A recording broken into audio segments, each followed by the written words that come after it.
Market में 3,500 से ज़्यादा म्यूचुअल फंड्स अवेलेबल हैं। कौन सा सही है हमारे लिए हमें नहीं पता होता। अगर हम इंश्योरेंस प्रोडक्ट्स के बारे में बात करें तो लगभग 2,000 से ज़्यादा इंश्योरेंस प्रोडक्ट्स मार्केट में अवेलेबल हैं। कौन सा सही है हमारे लिए, कौन सा ज़्यादा फ़ायदा पहुँचाएगा मुझे हमें नहीं पता। इंस्ट्रूमेंट में क्या रिस्क फैक्टर्स हैं, क्या रिटर्न्स हैं, कैसे चुनना चाहिए, क्या फैक्टर्स हैं जो उसको चुनने में हमें मदद कर सकते हैं। कौन सा सेगमेंट ऑफ म्यूचुअल फंड कौन से गोल के लिए सुटेबल होता है। म्यूचुअल फंड के बारे में एक बहुत बड़ा मिथ है बाजार में कि mutual fund depends upon share market only और share market goes volatile, so we think that only the money which I want to take a risk कि ये पैसा ऊपर भी जाए नीचे भी जाए वही पैसे में लगाना है, so that vehicle is mutual fund. Mutual fund is not a destination, it's a vehicle to reduce the risk of a particular asset class, be it equity, be it bond, be it silver, gold, be it real estate property. Yes. PMS को अगर हम साधारण भाषा में समझना चाहें तो कैसे समझें? बाजार को 3 भागों में आप डिवाइड कर लीजिए, फंडामेंटल्स, लिक्विडिटी और सेंटिमेंट्स. फंडामेंटल्स बॉडी है, लिक्विडिटी इस बॉडी के अंदर आत्मा है जो इस बॉडी को चलाती है, और माया ये संसार है जिसमें हम लोग रहते हैं. मार्केट को परखना है तो आप इतिहास पढ़िए और अध्यात्म पढ़िए, क्योंकि इतिहास बताएगा कि जो घटनाएं हुई हैं उसके बाद मार्केट का बिहेवियर कैसा रहा है. अध्यात्म बताएगा कि आप ग्रीड और फियर के बीच में एक तटस्थ भाव में रहते हैं. इम्पैक्ट ऑफ चार्जेस किस में ज़्यादा बेहतर है, यूलिप्स में या म्यूचुअल फंड्स में?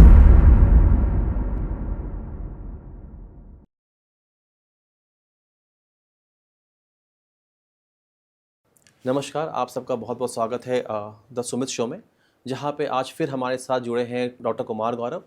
लास्ट एपिसोड में हमने बात किया था कि रिटायरमेंट प्लानिंग कैसे करनी चाहिए, क्या हमें डिसीजन लेना चाहिए, कैसे डिसीजन लेना चाहिए और क्या क्या फैक्टर्स होते हैं जो हमारे रिटायरमेंट प्लानिंग को इफ़ेक्ट करते हैं. आज अगर हम देखें तो रिटायरमेंट प्लानिंग के अलावा हमारे लिए बहुत सारे और ज़रूरतें हैं जिसको पूरा करने के लिए हमें और भी इंस्ट्रूमेंट्स में इन्वेस्टमेंट करने पड़ते हैं.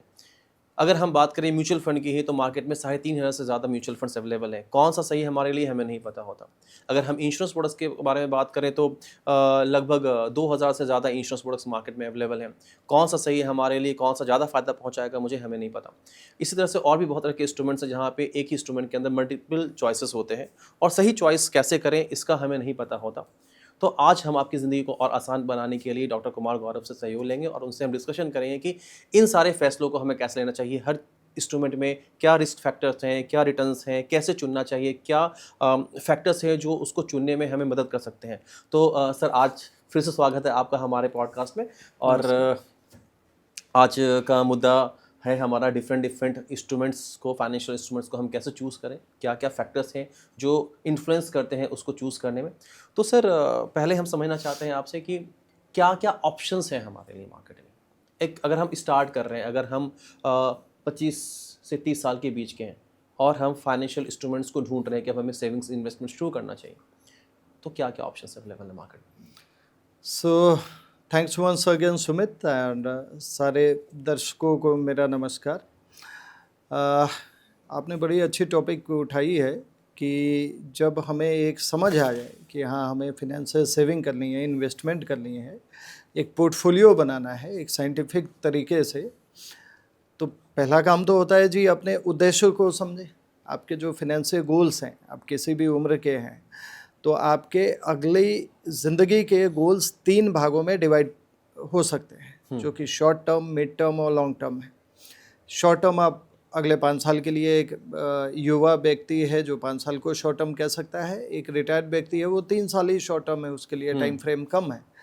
तो अगर एक युवा व्यक्ति की बात करें तो पहला 5 साल शॉर्ट टर्म मान लीजिए, 5 से 10 साल मिड टर्म मान लीजिए और 10 के बाद लॉन्ग टर्म मान लीजिए. ठीक है, ये 25 से 30 साल वाले लोगों के लिए. हाँ जी.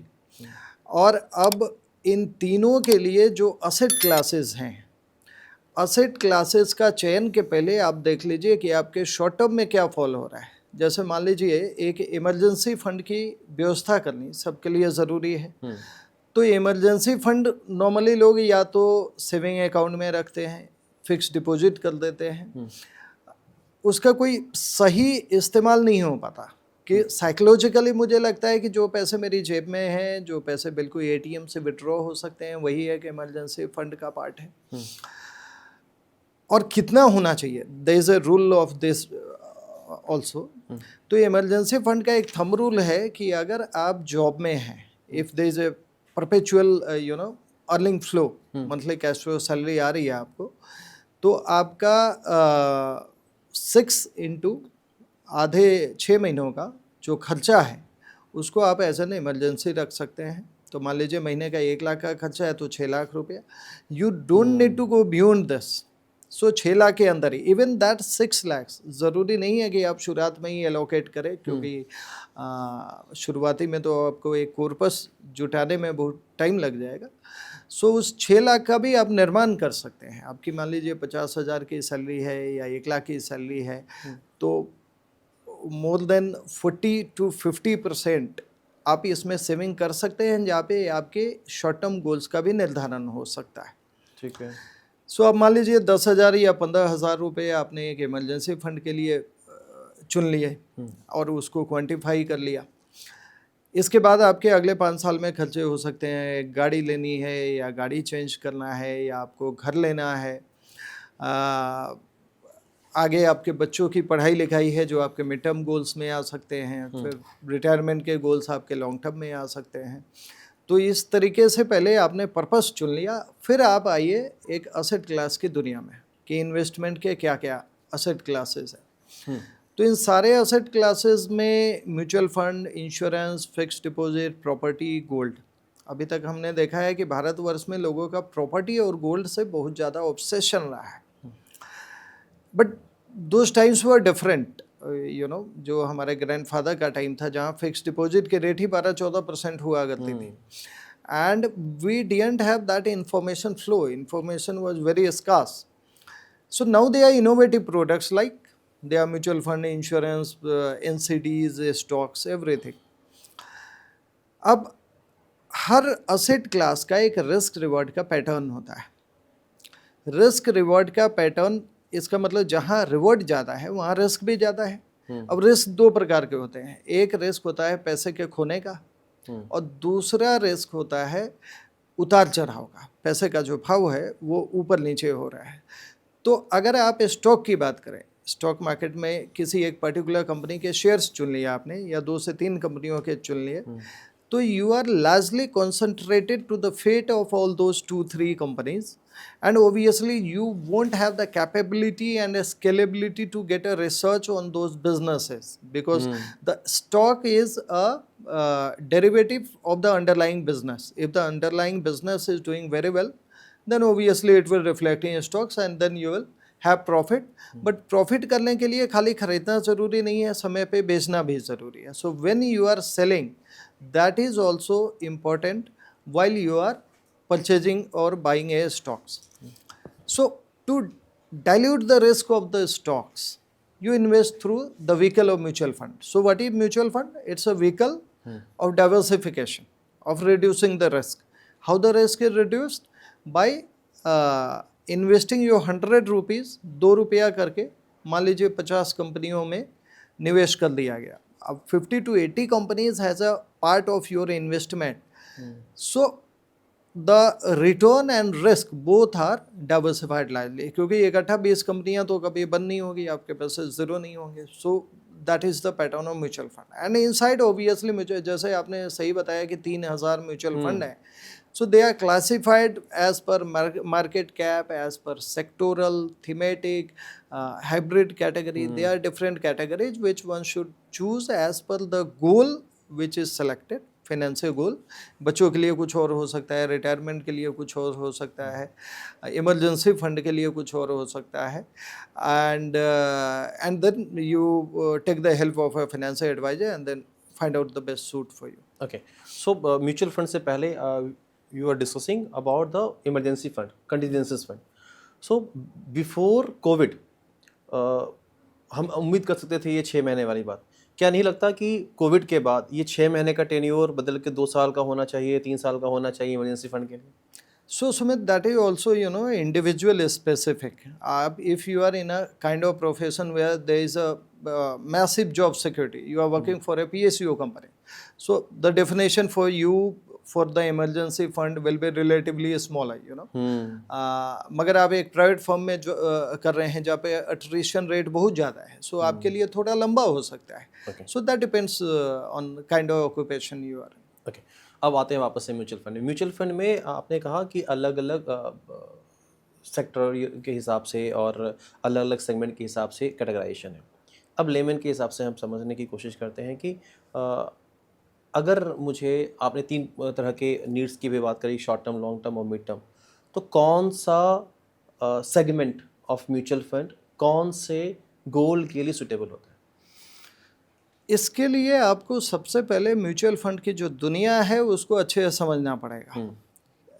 म्यूचुअल फंड के बारे में एक बहुत बड़ा मिथ है बाजार में कि mutual fund depends upon share market only, और share market goes volatile. So we think that only the money which I want to take a risk, कि ये पैसा ऊपर भी जाए नीचे भी जाए, वही पैसे में लगाना है. तो largely a major part of the money हम बाकी अल्टरनेटिव इंस्ट्रूमेंट्स जो ट्रेडिशनल इंस्ट्रूमेंट्स हैं वहाँ डालते हैं, जैसे फिक्स्ड डिपॉजिट, जैसे गोल्ड, जैसे प्रॉपर्टी, और थोड़ा सा पैसा म्यूचुअल फंड में डालते हैं. तो ये जो परसेप्शन है that needs to change. Mutual fund के अंदर सारे एसेट क्लासेज हैं. That's a university. जैसे कि यूनिवर्सिटी में डेंटल की पढ़ाई अलग है, इंजीनियरिंग की अलग है, डिप्लोमा अलग है, आर्किटेक्चर अलग है, उसी तरीके से म्यूचुअल फंड के अंदर आपको इक्विटी मिलेगा जो कि शेयर बाजार से ताल्लुक़ रखता है. आपको बॉन्ड म्यूचुअल फंड मिलेंगे जिसका गारंटेड कॉरपोरेट बॉन्ड हो गए, या पब्लिक सेक्टर यूनिट के बॉन्ड हो गए, या रिजर्व बैंक ऑफ इंडिया के बॉन्ड हो गए, या स्टेट गवर्नमेंट के बॉन्ड्स हो गए. These have largely linear flow, you know. There is no volatility का रिस्क इसमें बहुत ही कम रहता है. और इसके बाद थर्ड कमोडिटी असेट क्लास भी हो गया, जैसे silver, gold. So they are commodity like silver, gold, bond, guarantee instrument, equity as share बाजार. देन रियल एस्टेट में भी अगर निवेश करना है, so now there are REITs also, real estate infrastructure funds बोलते हैं जिनको. सो ये जितने भी इंस्ट्रूमेंट हैं, अगर उसको डाइवर्सिफाई करके एक पोर्टफोलियो बना के निवेश किया जाए, so that the risk pattern is diluted, so that vehicle is mutual fund. Mutual fund is not a destination, it's a vehicle to reduce the risk of a particular asset class, be it equity, be it bond, be it silver, gold, be it real estate, property. So is this why mutual fund are called vehicle for masses? ये thought चलता है, vehicle for masses. Certainly, क्योंकि mutual fund के अंदर 500 रुपये से भी निवेश किया जा सकता है, and unlimited you can go for any extent. So to penetrate into all the segments, mutual fund is the good vehicle. The only thing is you have to take help of a professional in case you don't find yourself efficient enough to get into the category risk reward pattern of the mutual fund. तो आपको कोई professional help लेने में कोई गुरेज नहीं होना चाहिए. Okay, सो individuals risk appetite ये कैसे इन्फ्लुएंस करता है म्यूचुअल फंड को चुनने में? रिस्क एपेटाइट जो वर्ड है, अगेन इसको लेके बहुत सारे इंटरप्रिटेशन है. आप देखिए, मुझे 14-15 साल हो गए फिनेंस इंडस्ट्री में. Understanding a person's behaviour is not so easy. You need to spend so many years to understand a behaviour. जब हमने शुरुआती करी थी, so I used to accept people at their face, जो वो कह रहे हैं. आपने 2-4 सवाल पूछ लिए और उससे आपको पता लग गया उस बंदे की रिस्क एपेटाइट का. ये बिल्कुल गलत है, क्योंकि बंदा आज आपके सामने बैठा है और मार्केट का बुल रन चल रहा है. So he is coming to you in a positive sentiment of the market, जहाँ इन्वायरमेंट में खाली अच्छी बातें हो रही है, बाजार में डेली महीने का ग्रोथ आ रहा है. So he will sound to you very bullish, he will sound to you having very long time horizon, he will sound to you having very deep risk appetite. और बाजार जैसे ही साउथ घूमता है, जैसे ही बाजार में करेक्शन आता है, तो उनके सारे कस्मे वादे सब खत्म हो जाते हैं. Suddenly he will appear to be having very less risk appetite. उनका लॉन्ग टर्म होरिजन भी नीचे आ जाता है. फिर वो फिक्स्ड डिपॉजिट से बात करने लगते हैं. So getting deeper into the risk appetite of a person comes from experience. So with time only you can figure it out कि ये बंदा बाज़ार के 10% डेविएशन को झेल सकता है, ये बंदा 2% पे ही विचलित हो सकता है. So then you can figure out a perfect portfolio depending upon that person's behavior, because behavioral management is much more important than market management. You cannot manage markets. Market will take its own flow. You have to manage behaviors, चाहे वो खुद का behavior हो when you are an investor, चाहे वो आपके client का behaviour हो when you are a distributor of the. So it means risk appetite situational है, ना कि ह्यूमन बेस्ड है. सर्टेनली, है ना. लमसम म्यूचुअल फंड और एसआईपी दोनों में हम रिटर्न्स के अलावा फ़ायदा और नुकसान के बारे में बात करें तो कौन सा ज़्यादा बेहतर होगा और क्यों? अगेन आप देखिए लमसम और एसआईपी का मतलब क्या होता है. एसआईपी का मतलब होता है कि आप इन्वेस्टमेंट एक ग्रेजुअली कर रहे हैं, एक सिस्टमेटिक वे में कर रहे हैं. वो मंथली हो सकता है, वीकली हो सकता है, क्वार्टरली हो सकता है. So there is a pattern of investment and it just ensures that you are entering into different market levels so that the cost of purchase is averaged out. अगर आप इकट्ठा डालते हैं और बाजार तुरंत से ऊपर जाता है या बाजार तुरंत से नीचे जाता है, so this is going to affect your behaviour. अगर ऊपर जाता है यू मे गेट ग्रीडी, अगर नीचे जाता है you may get into panic. So इससे बढ़िया टुकड़ों में जाए और for a long term, if the time horizon of investment is 10 years, so 10वें साल में बाजार का लेवल ऊपर ही रहता है. It will go in a higher level. And when let's say you have the need of the money and then you sell the units, so in the 10th year there will be a cost sale of units at a point, and purchase of units you did 10 years back, which was the average. So the difference is your profit, right?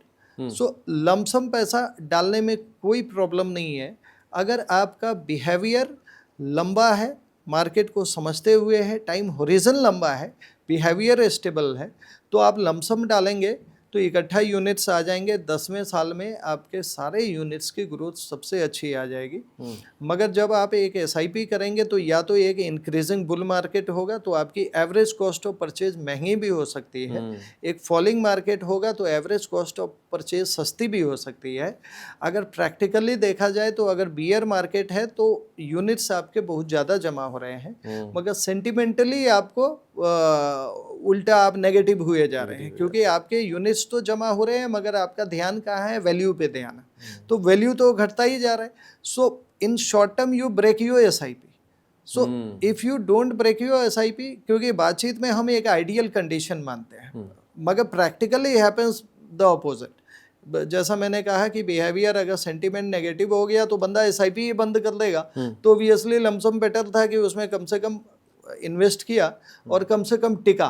So the main buzzword is टिकना, whether you are staying for a long term और not. ठीक है. अब mutual fund में charges को लेकर के हमेशा बात होती है. हिडन चार्जेस क्या क्या है उसमें? देखिए हिडन चार्जेस नाम की अब चीज़ कोई हुई नहीं. थैंकफुली हमारे यहाँ फाइनेंशियल मार्केट्स को जो रेगुलेटर्स हैं, इंश्योरेंस के IRDA, mutual funds govern by SEBI, stock market govern by SEBI. So एक एक रुपया का हिसाब आपको देना होता है अपने इन्वेस्टर. आप किसी भी फंड की फैक्ट शीट उठा के देखिए, आपको टोटल एक्सपेंस रेशियो नज़र आ जाएगा. वो एक्सपेंस रेशियो का जब एक फ़ंड की लॉन्चिंग होती है तो सबसे ज़्यादा होता है मैक्सिमम. एक पर्टिकुलर असेट साइज जैसे वो क्रॉस कर जाता है तो TER जिसको बोलते हैं उसका अपर कैप रिड्यूस होता जाता है, तो फाइनली उसको धीरे छोटा किया जाता है. पैसिव फंड होते हैं, एक्टिव फंड होते हैं. पैसिव फंड में फंड मैनेजर का कोई एक्टिव रोल नहीं होता, तो इसलिए उसके चार्जेस भी कम होते हैं. जो एक्टिव फंड है उसमें fund managers actively choose the sale and purchase of stocks, तो उसमें चार्जेस ज़्यादा होते हैं. So it all depends upon. Okay.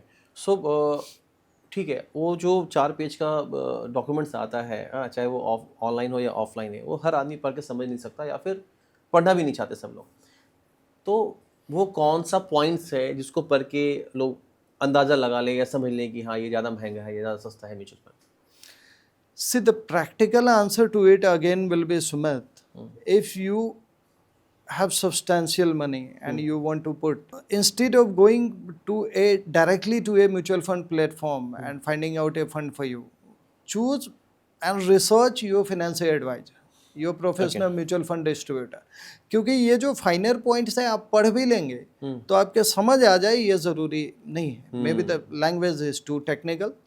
सो आप सही सिलेबस पढ़ रहे हैं या नहीं, खाली पढ़ना चाहिए नहीं है. आप देखो बचपन में जब हम क्लास में पढ़ाई करके निकलते थे, एग्ज़ाम खराब होता था तो हम और बहुत सारे दोस्त कहते थे कि मास्टर जी ने सिलेबस ही वो अलग पूछ जो पढ़ा वो आया नहीं, जो पढ़ा वो आया नहीं, मास्टर जी ने ये तो पढ़ा ही नहीं था. तो हम जब म्यूचुअल फंड की दुनिया में घुसते हैं, being a non financial person, हमें ये नहीं पता कि पढ़ना क्या है.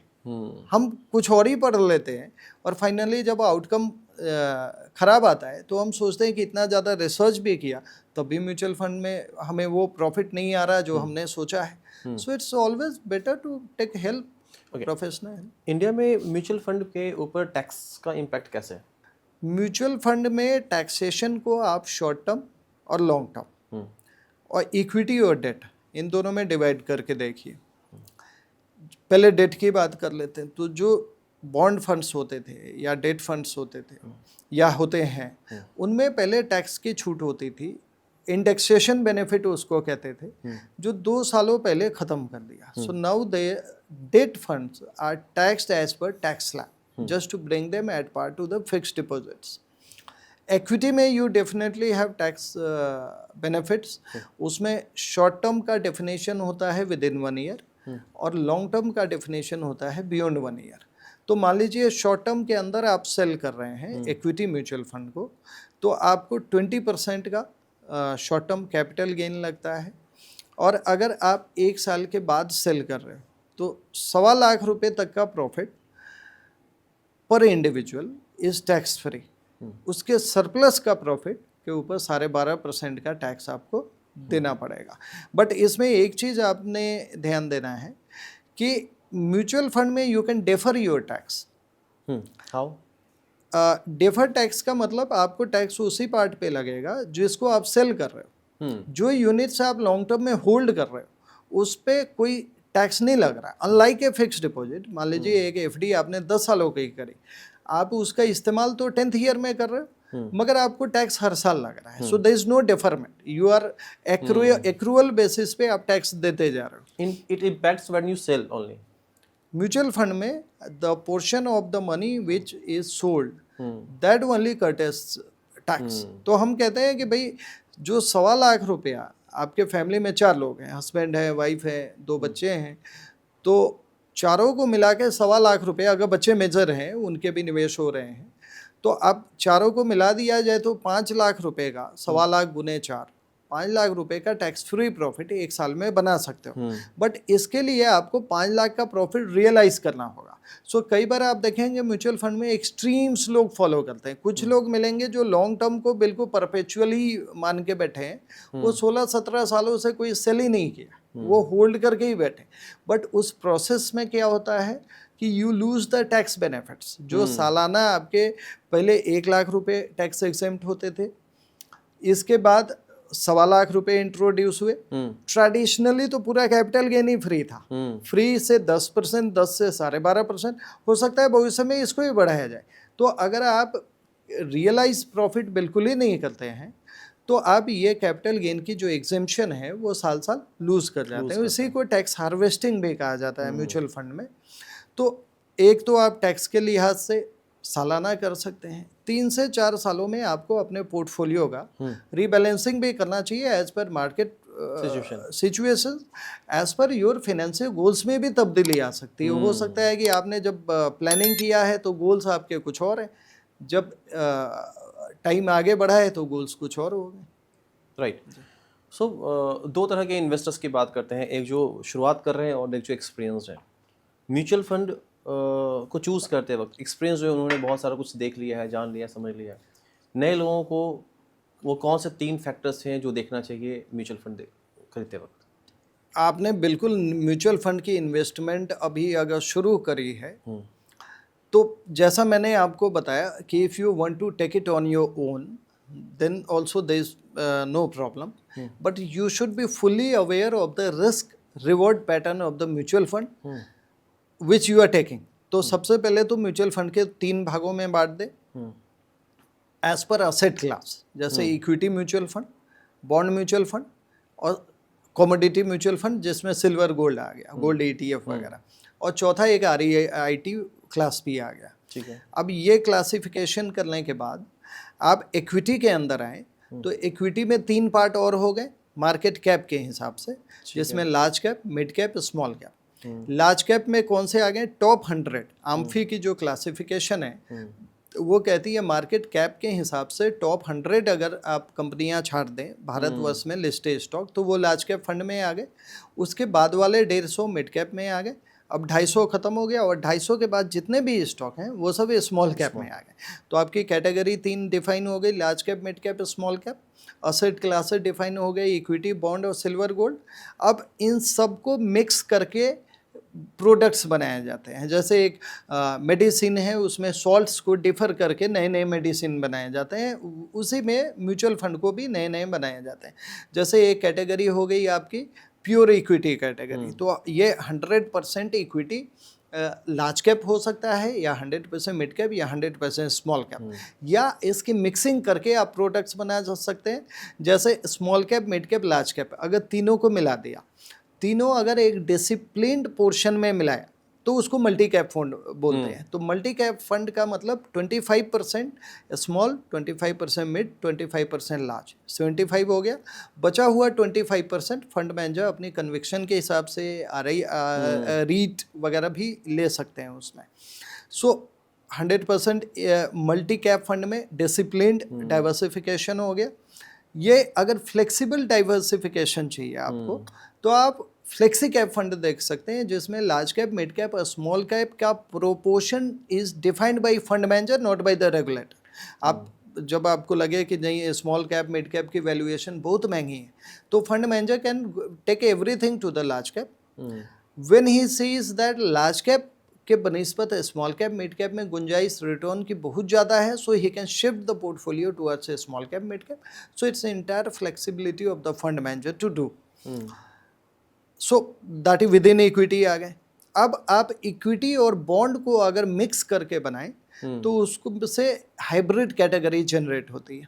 हाइब्रिड में 3 डाइवर्सिफिकेशन कर ले, conservative hybrid, moderate hybrid, aggressive hybrid. Aggressive hybrid का मतलब क्या है? रिस्क रिवॉर्ड ज़्यादा होना चाहिए। इसका मतलब क्या है? इक्विटी का परसेंटेज ज़्यादा होगा, बॉन्ड का परसेंटेज कम होगा। सो दैट इज अग्रेसिव हाइब्रिड। जैसे इक्विटी एंड डेट फंड होते हैं, हर कंपनियों के पास हैं, तो वो अग्रेसिव हाइब्रिड फंड में आते हैं। इसमें रिस्क और रिवॉर्ड दोनों ज़्यादा रहेंगे रिलेटिव टू मॉडरेट। अब देखिए म्यूचुअल फंड हो या स्टॉक मार्केट की दुनिया हो, हर जगह return is relative, it's not absolute. So relative to equity 100% return, the return of hybrid fund will be lesser, then the risk will be lesser, that means the volatility will be lesser. Now inside hybrid, aggressive will have more return and more risk, moderate will have moderate, and the conservative hybrid will have lesser risk, and that is why lesser return also. So ये 3 category आपके define हो गए hybrid के अंदर। इसके बाद sectoral categories होते हैं। जैसे मान लीजिए इकोनॉमी को आप IT sector, pharma sector, real estate sector, technology sector, banking sector, अलग अलग में डिवाइड कर दिए, और एक पर्टिकुलर सेक्टर में अगर निवेश हो रहा है, जैसे बैंकिंग में हो रहा है तो बैंकिंग का सेक्टोरल फंड हो गया, आईटी में हो रहा है तो आईटी का सेक्टोरल फंड हो गया, रियल एस्टेट में हो रहा है तो रियल एस्टेट नाम से फंड हो गया, और एक लास्ट कैटेगरी थीमेटिक कैटेगरी आ गई, जो इसमें एक थीम पकड़ लिया। जैसे मान लीजिए हाउसिंग इज़ अ थीम, तो हाउसिंग में रियल एस्टेट डेवलपर्स भी आ जाएंगे। घर बनाने में क्या सामान की ज़रूरत होती है? इलेक्ट्रिक इक्विपमेंट्स, तो इलेक्ट्रॉनिक सेक्टर भी आ गया। उसमें सीमेंट चाहिए तो सीमेंट वाले सेक्टर भी आ गए। उसमें मैन्युफैक्चरिंग सेक्टर, स्टील का भी काम है, कंक्रीट का काम है। तो एक पर्टिकुलर थीम आपने पकड़ लिया, तो उस थीम के अंतर्गत जितने भी बिजनेस स्टॉक्स वगैरह आ गए उनको थीमेटिक फंड कहते हैं। ठीक है। सो फिर आपका फेवरेट सेक्टर या फेवरेट सेगमेंट या फेवरेट फंड कौन सा है, उसके हिसाब से आप चूज सकते हैं। और आपको क्या रिस्क लेना है और क्या रिटर्न चाहिए अकॉर्डिंगली? अगेन देखिए, फेवरेट तो सबका वही होगा जो रिटर्न ज़्यादा देगा, और जो रिटर्न की परिभाषा है वो अगेन साइक्लिकल है। आप पिछले 5 सालों में आपका favourite small cap, mid cap था, पीएसयू था, डिफेंस था, बहुत अच्छे रिटर्न दिए उसने। अगले 5 सालों में जब वो रिटर्न देना कम कर लेंगे तो आपके फेवरेट की डेफिनेशन से बाहर निकल जाएंगे। तो इनफैक्ट मुझे तो लगता है कि जो गूगल की रिसर्च में आपको फेवरेट दिखे उसको छांट लीजिए, और जो नॉन फेवरेट दिखे उसकी समीक्षा कर लीजिए। और जो नॉन फेवरेट क्यों है? क्योंकि पिछला 5 साल में वो सेक्टर चला नहीं है, वो थीम चली नहीं है। जैसे कंजम्पशन आज फेवरेट थीम होनी चाहिए, क्योंकि पिछले 5 सालों में consumption has been a laggard. जब 2020 में कोरोना के बाद फार्मा और आईटी चला, उसके पिछले 10 सालों में अगर देखें तो pharma was a Lagarde. So something which didn't deliver a good performance in the last 5 years, Google will tell it most unfavorite, but that should be your favorite if the scope of generating more returns in future is quite high. So favourite की परिभाषा ये सब माया है। बाजार को 3 भागों में आप डिवाइड कर लीजिए, फंडामेंटल्स, लिक्विडिटी और sentiments.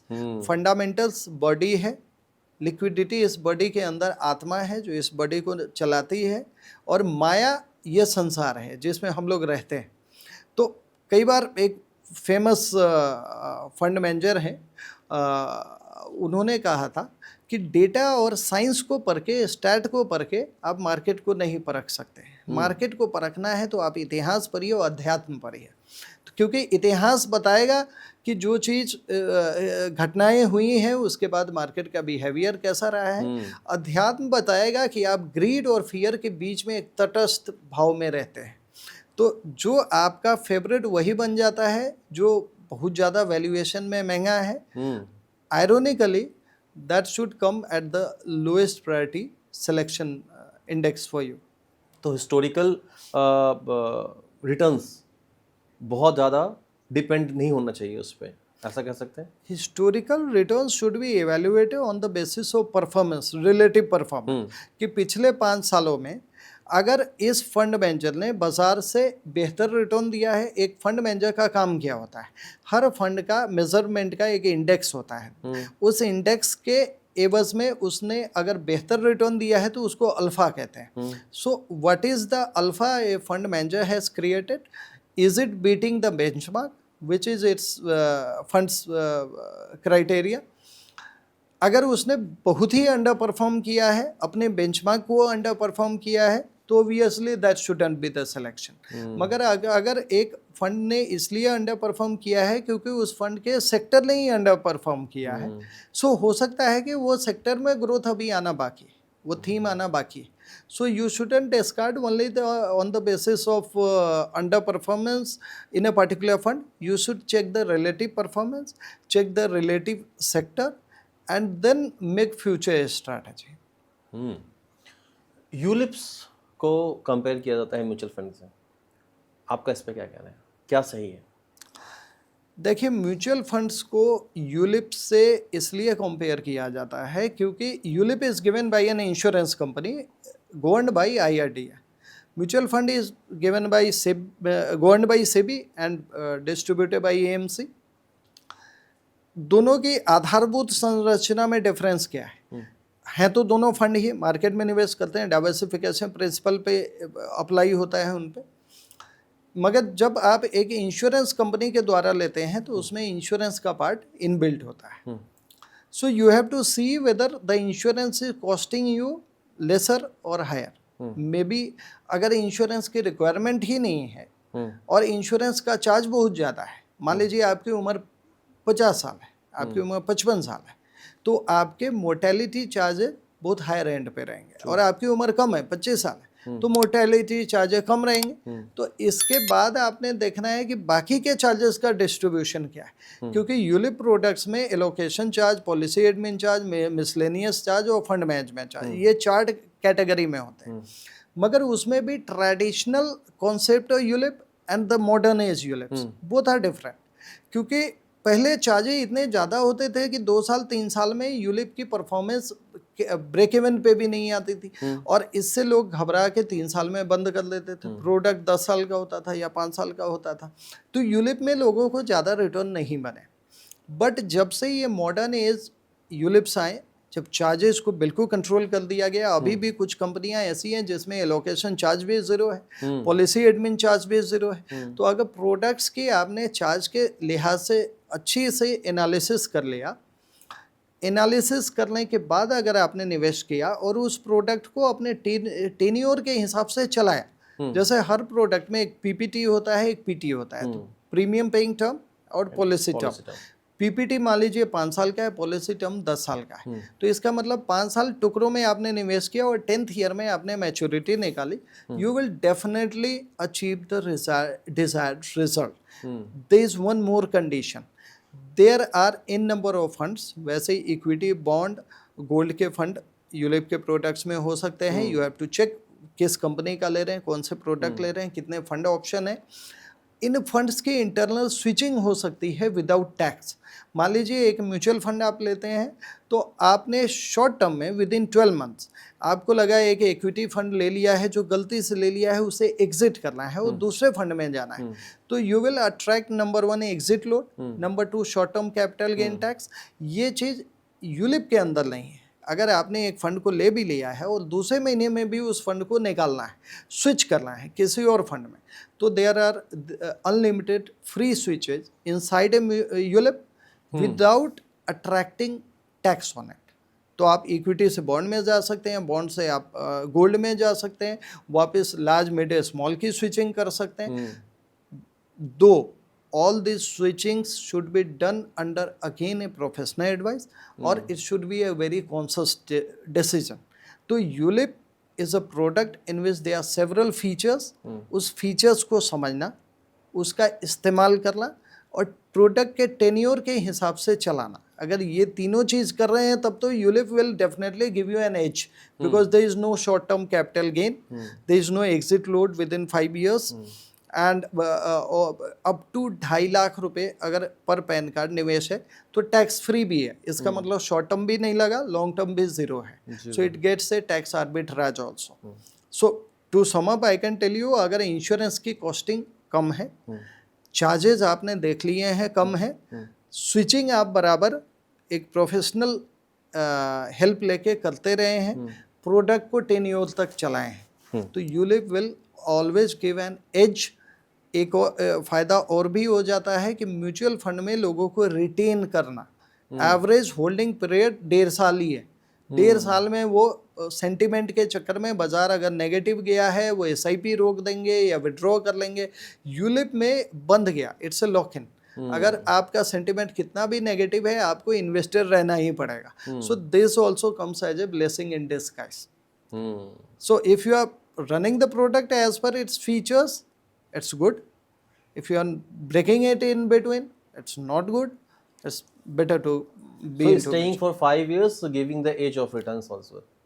It will definitely give you an edge. जितने मैंने चेकलिस्ट बताए हैं, अगर उसको फॉलो किया जाए तो चूँकि लॉन्ग टर्म गेन भी ज़ीरो है, short term capital gain tax भी ज़ीरो है, लिमिट 2.5 लाख के अंदर, तो थोड़ा एज तो मिलता है। Okay, if we talk about the charges only, impact of charges, not charges, impact of charges किस में ज़्यादा बेहतर है, यूलिप्स में या म्यूचुअल फंड्स में? अगर अप फ्रंट आप चार्जेस देखेंगे तो जाहिर सी बात है म्यूचुअल फंड में एक TER ही होता है, एक FMC चार्ज। नहीं, मैं अप फ्रंट की चार्जेस की बात नहीं कर, मैं बात कर रहा हूँ इम्पैक्ट ऑफ ओवरऑल चार्जेस। या overall again it's a function और टाइम ड्यूरेशन। अगर आप 10 सालों में डिवाइड कर लें एक यूलिप को वर्सेज एक म्यूचुअल फंड को, तो there are products, they are competing products जिसमें चार्जेस में लगभग बराबर ही आपको दिखेगा। हो सकता है टैक्स का इफेक्ट अगर डिस्काउंट कर लें तो ULIP will give an edge, but again subject to terms and condition. क्या है चार्जेस?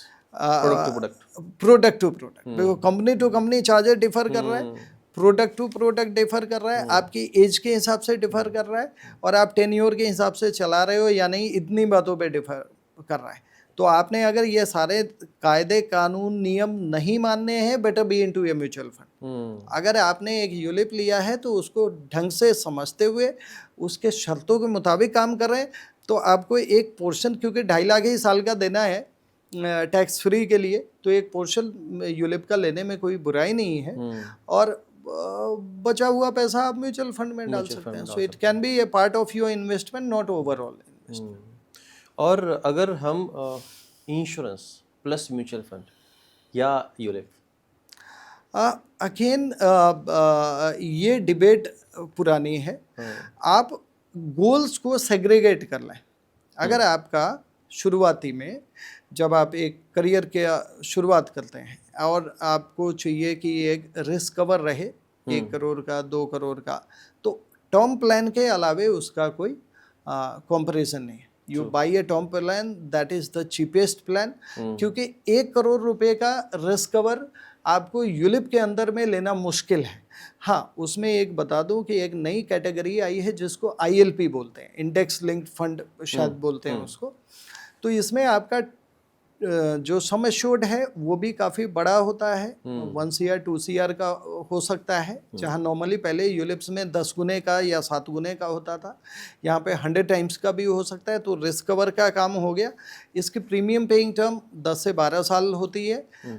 प्रीमियम लाख रुपए तक जा सकती है. तो अगर आपका बजट अलाउ करे तो ILP आप डेफिनेटली देख सकते हैं, क्योंकि ये अगले 40 ईयर्स तक, 85 ईयर्स तक या 80 ईयर्स तक जो भी आपकी एज है, तो टर्म 40 साल का होता है. सम एश्योर्ड भी एडिक्वेट होता है 1 CR तक. जो आप प्रीमियम भरते हैं उसका एक पोर्शन इक्विटी में जाता है, एक पोर्शन उसका इंश्योरेंस की कॉस्टिंग में जाता है, मगर दूसरा पोर्शन इक्विटी में भी जाता है. और इक्विटी अगर आप 30-40 ईयर्स तक होल्ड कर लें तो उसकी जो ग्रोथ होगी, जो कॉर्पस होगा, तो जाहिर सी बात है एक टर्म प्लान जिसमें कुछ भी वापस नहीं आएगा, वापस लेने के लिए मरना पड़ेगा, मगर इसमें आप जी गए, आपके परिवार के लिए सबसे अच्छी क्या बात होगी कि आपको टर्म प्लान की जरूरत कभी ना पड़े. आपने लिया है, आपने मेडिकल प्लान लिया है, मगर अच्छी बात क्या है कि उसकी जरूरत ना पड़े. तो टर्म प्लान लिया है, इंश्योरेंस लिया, अच्छी बात क्या है, जरूरत ना पड़े. तो जरूरत नहीं पड़ा, इसका मतलब पूरा टर्म आप जी गए. तो आपके जीते जी एक बहुत बड़ा शानदार कॉर्पस करोड़ों में आपका पेंशन फंड भी बन सकता है. तो there is no problem in taking an ILP, again subject to your age, subject to the product you are choosing, the company you are choosing, and subject to whether you stick to the plan as per its conditions. Otherwise, buy a separate term plan and separate mutual fund. ठीक है. PMS को लेके भी बहुत सारी बातें होती है जब म्यूचुअल फंड में बड़े अमाउंट की इन्वेस्टमेंट की बात होती है. सो म्यूचुअल फंड को अगर हम समझना चाहें साधारण भाषा में तो वो कैसे समझाएंगे? You want to understand mutual fund or PMS? No, PMS. Sorry. Yes. PMS को अगर हम साधारण भाषा में समझना चाहें तो कैसे समझेंगे? So जैसा हमने म्यूचुअल फंड देखा, it's a pool account, right? The first basic difference between a mutual fund and PMS is what? Mutual fund is a pool account. आपके मेरे लाखों लोगों के पैसे एक पूल में जमा होते हैं. फिर इस पूल में से as per the strategy of the fund, whether it is large cap, mid cap, small cap, उस पूल से पैसे निकाल जाते हैं. फंड मैनेजर स्टॉक सिलेक्शन करता है with in the boundary of that prescribe limit of that mutual fund, right.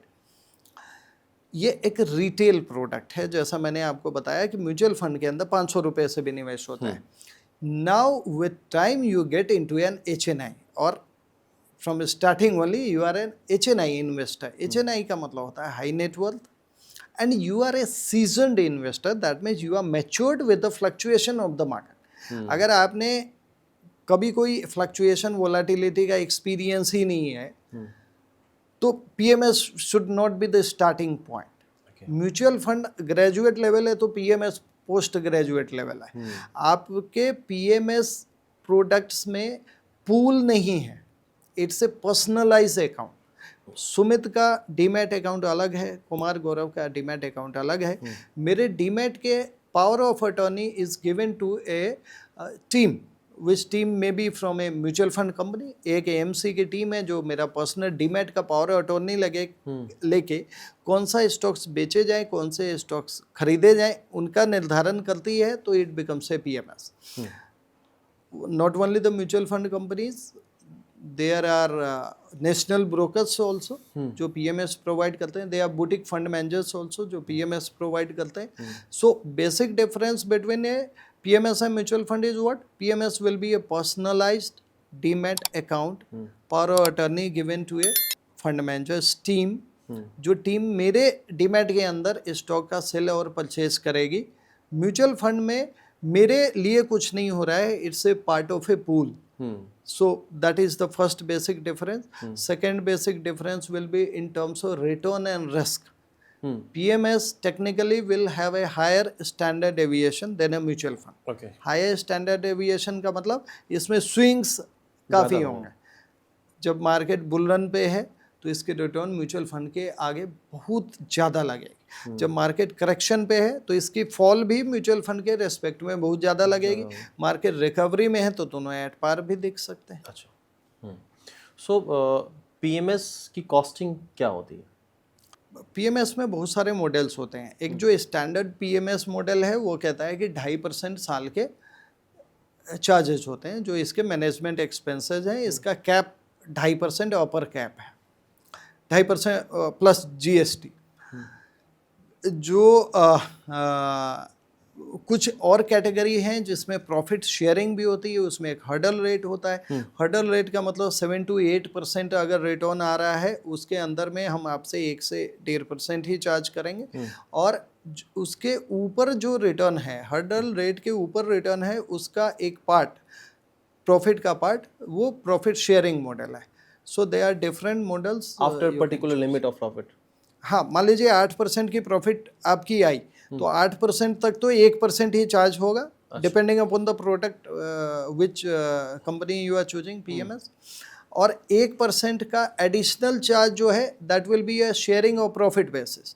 तो मान लीजिए प्रॉफिट आया 20% का, तो प्रॉफिट का मान लीजिए 15% आपके अग्रीमेंट में लिखा है. Again it's subject to the agreement which you sign with the company.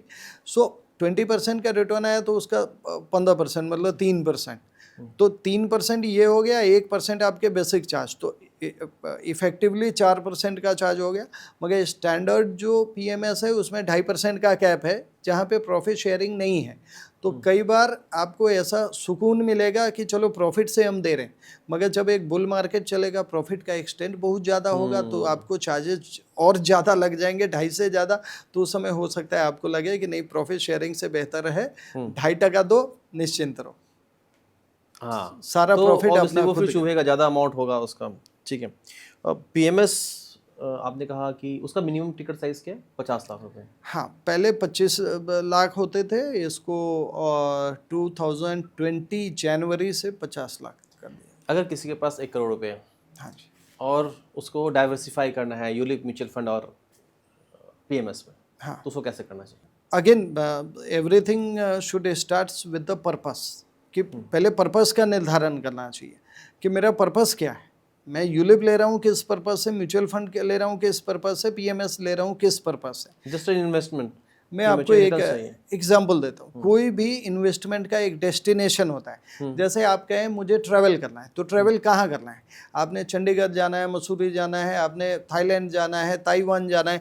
तो पहले आपने देखा कि जाना कहाँ है, फिर आप गाड़ी लेते हो ना, कि आपने फ्लाइट पकड़नी है, ट्रेन पकड़नी है या बस पकड़ना है. ये ऐसे नहीं होता कि पहले ट्रेन में बैठ गए फिर सोचते हैं जाना कहाँ है. तो जैसा आपने कहा कि म्यूचुअल फंड लेना है, यूलिप लेना है, पीएमएस, तो पहले सोचना है कि कौन से गोल से पीएमएस को अटैच करना है, कौन से गोल से यूलिप को अटैच करना है, कौन से गोल से आपको म्यूचुअल फंड को अटैच करना है. सेकंड, जैसा मैं अपने I manage retiree money from PSU and defence. So for me PMS is a luxury product. तो मैं पीएमएस का लिंकिंग करता हूँ लग्जरी गोल्स ऑफ लाइफ के लिए. जैसे मान लीजिए हर साल या हर 2 साल या हर 3 साल में आप एक फॉरेन टूर प्लान करते हैं, तो एक 50 लाख रुपए का आपका बजट है, आपने पीएमएस डाला है, हर 3 साल में से उसके प्रॉफिट से आप 10 लाख या 15 लाख रुपए निकाल करके अपना लग्जरी गोल प्लान आउट कर सकते हैं. द अंडरलाइंग कंडीशन है 50 लाख के ऊपर का प्रॉफिट आप विड्रॉ कर सकते हैं. 50 लाख होना चाहिए, आपका पीएमएस रन करना चाहिए. सो कैपिटल अफेक्टेड नहीं होगा, रिटर्न से आप लग्जरी अपना कर सकते हैं, मज़ा ले सकते हैं. जो यूलिप प्रोडक्ट है that should definitely be link towards the long term goal. May be आपके 12 साल 15 साल बाद बच्चों की पढ़ाई लिखाई हो रही है और 15वें साल में आपको विड्रॉल करना है for a long term, you can go for ULIP also.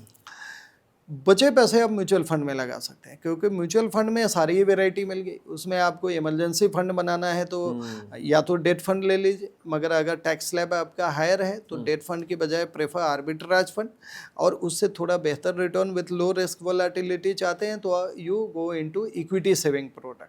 तो इमरजेंसी फंड के लिए इक्विटी सेविंग हो गए, आपका 3 से 5 साल का टाइम होरिजन है तो मल्टी एसेट फंड्स में जा सकते हैं आप, जिसमें इक्विटी भी है, बॉन्ड भी है, सिल्वर गोल्ड भी है। अगर आपका टाइम होरिजन थोड़ा 7 से 8 सालों का है तो you can go into 100% equity portfolio also. Okay. Does PMS provide higher return than mutual fund? Definitely in bull markets, standard Not deviation. always. Not always, obviously, क्योंकि high standard deviation doesn't mean only profits. High standard deviation also means losses. But आपने एक चीज़ समझना होगा कि profit और losses notional है till you have sold. आप मान लीजिए एक बुल रन गया, और case in example January 2023 my mutual fund investors, I can also give the name ICICI Pipe portfolio, by March 2024 can you imagine 50 lakh रुपए की वैल्यू 95 लाख रुपए एक्चुअली लोगों की हो चुकी थी। बहुत लोगों ने उस 95 लाख से प्रॉफिट रिडीम किया, अपने लग्जरी गोल्स को लिया, अपने लिए गाड़ियाँ ली, फॉरेन टूर लिए, बचे हुए पैसे को अगेन इन्वेस्टर रहने दिया। सो एक साल में पैसों को लगभग डबल करना ये म्यूचुअल फंड में संभव नहीं है, मगर ये पीएमएस में संभव है, ऐसा हुआ है। मगर यही पैसे जब आप 2022 के बात करते हैं, जब बाजार 7 से 8 महीना करेक्शन में था, जब आप बात सितंबर 2024 के बाद की बात करते हैं तो मार्केट में करेक्शन चालू हो गया। उस समय लगा कि जी म्यूचुअल फंड बेहतर है, रिटर्न के मामले में पीएमएस तो बिल्कुल पिट रहा है, क्योंकि इसमें स्विंग्स काफ़ी हाई होंगे। करेक्शन मार्केट में म्यूचुअल फंड के एवज में पीएमएस बहुत ज़्यादा करेक्ट होगा, लो वैल्यू दिखेगा, और जब ऐसी टाइम आती है करेक्शन की तो आपको जो इन्वेस्टर्स हैं बौखलाने लगते हैं, आप इन्वेस्टर्स घबराने लगते हैं। That's the main. अगर आपने रिस्क रिवॉर्ड को पहले ही बिल्कुल ही क्लियर नहीं किया है, and if the investor is not very season, so he will start talking about charges, he will start talking about taxes, he will start talking about the strategy of the mutual fund company, तो वो सारी negative बातें चालू हो जाती है। मगर जैसे ही बुल मार्केट आएगा, so the investor will come to you and say कि भैया म्यूचुअल फंड को पीएमएस में मर्ज कर देते हैं, because that is going very fast. So it all depends. So if you have understood the basic construct of mutual fund and PMS, फिर कोई problem नहीं है, आप PMS में जा सकते हैं। फाइनेंशियल फ्रीडम की हम बात करते हैं तो फाइनेंशियल फ्रीडम इन्वेस्टर्स क्या अलग अलग इन्वेस्टर्स के लिए अलग अलग सेंस करता है? Obviously. What does it mean actually? Financial freedom किसको कहेंगे आप? For me again the definition में भी different person to person. Financial freedom का मुझे लगता है मेरी जो बेसिक रिक्वायरमेंट्स हैं उसको चलाने के लिए अगर एक cash flow, steady cash flow की बंदोबस्त हो जाए और मुझे इसके लिए कोई नौकरी ना करना पड़े। Why do I take a job?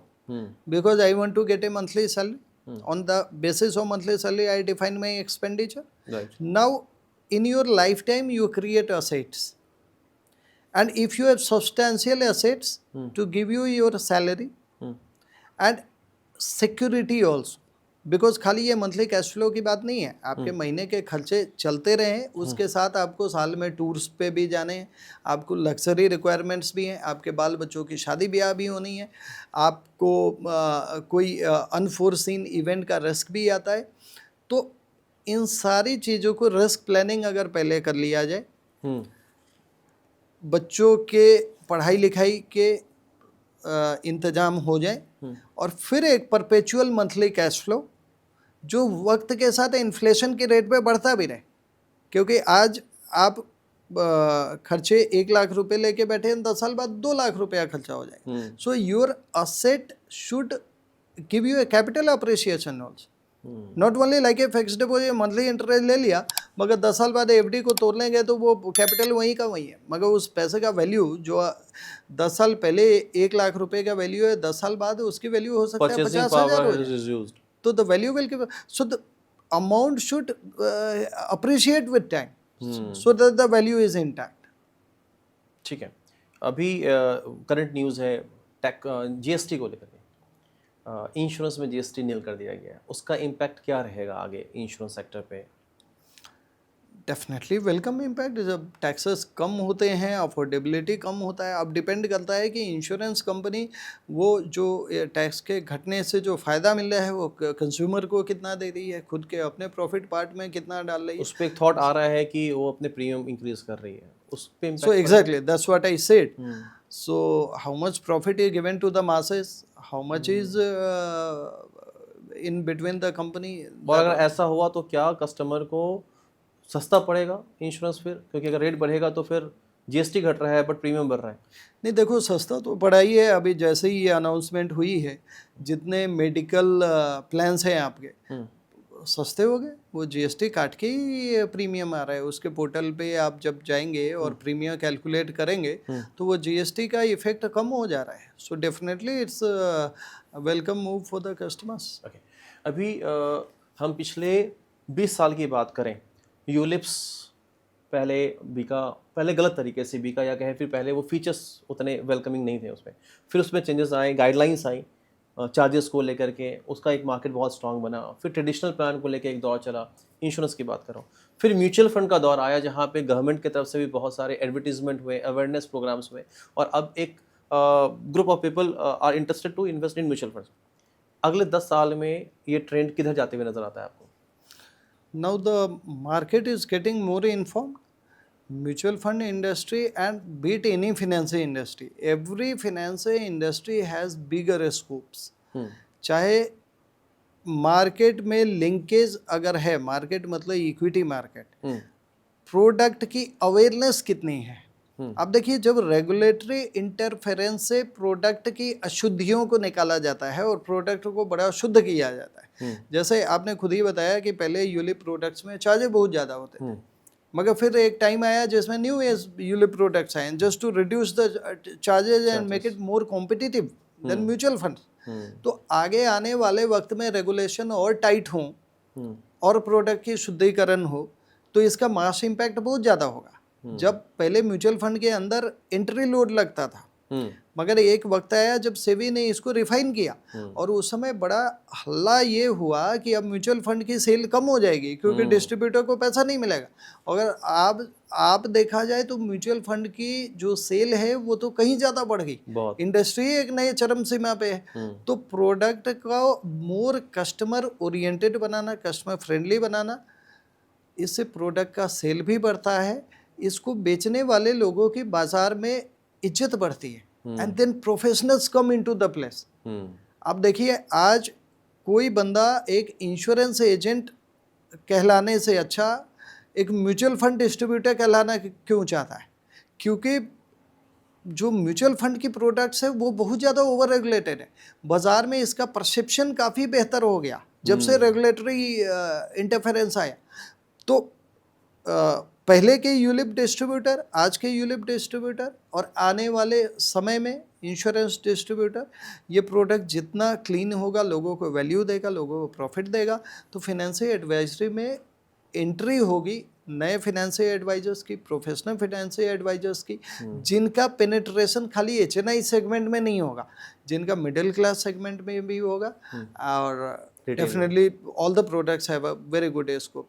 बहुत बढ़िया सर, आज का डिस्कशन बहुत ही फ़ायदा रहा होगा हमारे दर्शकों के लिए, जहाँ पे अब ये चीज़ समझने के बाद ये डिसाइड कर पाएंगे कि कौन सा म्यूचुअल फंड लेना चाहिए, या फिर कौन से चीज़ें हैं जो म्यूचुअल फंड को चुनने में इन्फ्लुएंस करती है, या फिर यूलिप को चुनने में, या फिर पीएमएस में हम किस कंडीशन में जाएं।